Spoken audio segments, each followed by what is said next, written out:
Hey, boys and girls. I'm going to read a story to you today called Curious George. You've probably heard of him. This story is by H.A. Ray.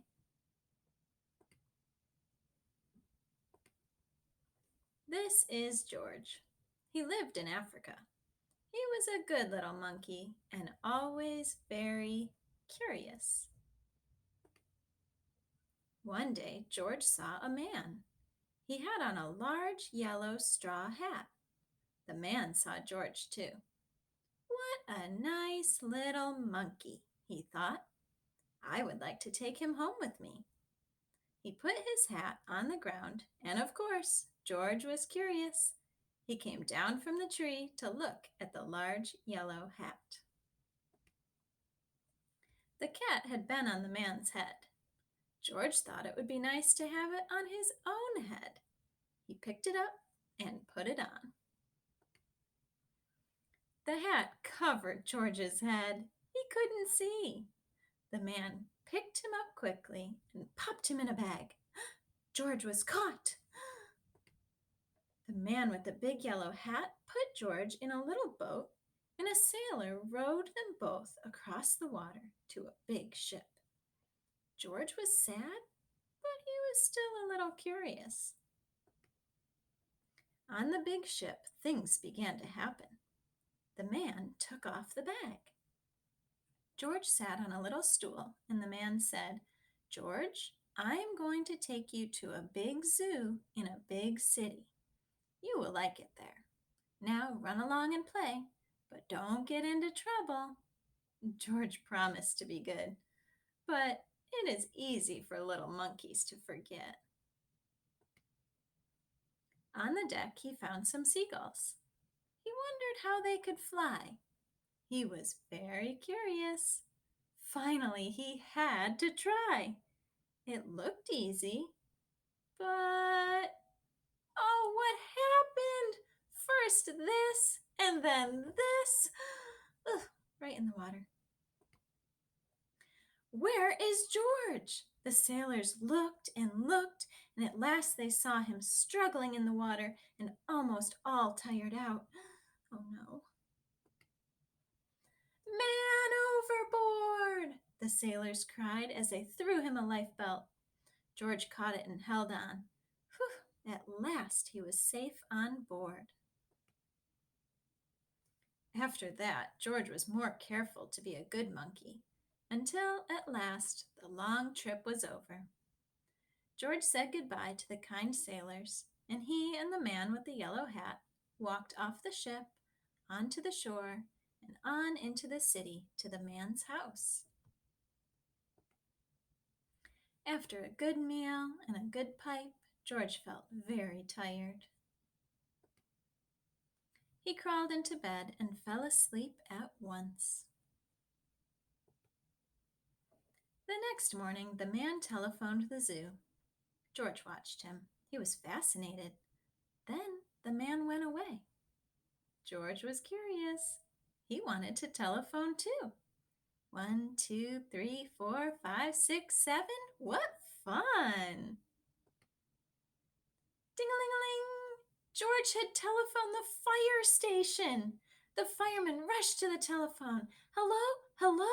they said, but there was no answer. Then they looked for the signal on the big map that showed where the telephone call had come from. They didn't know it was George. They thought it was a real fire. "Hurry, hurry, hurry!" The firemen jumped onto the fire engines and onto the hook and ladders. "Ding dong, ding dong, everyone out of the way! Hurry, hurry, hurry!" The firemen rushed into the house. They opened the door. No fire! Only a naughty little monkey. Catch him, they cried. George tried to run away. He almost did, but he got caught in the telephone wire, and a thin fireman caught one arm and a fat fireman caught the other. "You fooled the fire department," they said. "We will have to shut you up where you can't do any more harm." They took him away and shut him in a prison. Oh no. George wanted to get out. He climbed up to the window to try the bars. Just then the watchman came in. He got on the wooden bed to catch George, but he was too big and heavy. The bed tipped up, the watchman fell over, and quick as lightning, George ran out through the open door. He hurried through the building and out onto the roof. And then he was lucky to be a monkey. Out he walked on the telephone wires. Quickly and quietly, over the guard's head, George walked away. He was free. Down in the street, outside the prison wall, stood a balloon man. A little girl bought a balloon for her brother. George watched. He was curious again. He felt he must have a bright red balloon. He reached over and tried to help himself, but instead of one balloon, the whole bunch broke loose. In an instant, the wind whisked them all away, and with them went George, holding tight with both hands. Up, up he sailed, higher and higher. The houses looked like toy houses, and the people like dolls. George was frightened. He held on very tight. At first, the wind blew in great gusts. Then it quieted. Finally, it stopped blowing altogether. George was very tired. Down, down he went, bump, onto the top of a traffic light. Everyone was surprised. The traffic got all mixed up. George didn't know what to do. And then he heard someone call, "George!" He looked down and saw his friend, the man with the big yellow hat. George was very happy. The man was happy too. George slid down the post, and the man with the big yellow hat put him under his arm. Then he paid the balloon man for all the balloons. And then George and the man climbed into the car, and at last, away they went.